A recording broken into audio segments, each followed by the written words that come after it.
Dhaka premier লিগের high voltage ম্যাচে আবাহনীকে হারিয়েছে মোহামেডান। আর তাতেই ৯ বছর ও ১১ ম্যাচ পর ডিপিএল এর ওয়ানডে সংস্করণে আবাহনীর বিপক্ষে জয় পেল মোহামেডান। শেষ রাউন্ডের জয়ে আবাহনীকে ছুঁয়েও ফেলেছেন তারা। ১১ ম্যাচে ৯ জয়ে ২ দলের পয়েন্ট ১৮।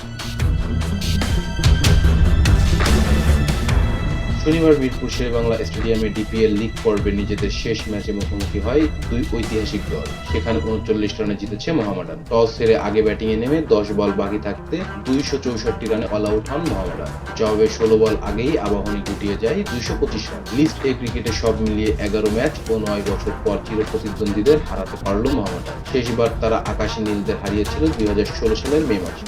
মিরপুরে টস হেরে ব্যাট করতে নামে উদ্বোধনী জুটিতে পুরো সূচনা করে মোহামেডান।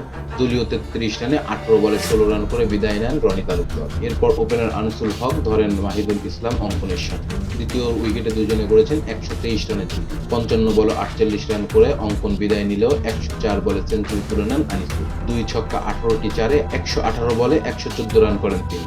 এছাড়া মুশফিকুর রহিম ২০, মেহেদী হাসান মিরাজ ১৮ ও মাহমুদুল্লাহ রিয়াদ ১৭ রান করেন।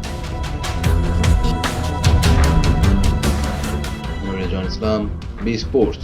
Please subscribe our channel to get more information about Cricket World.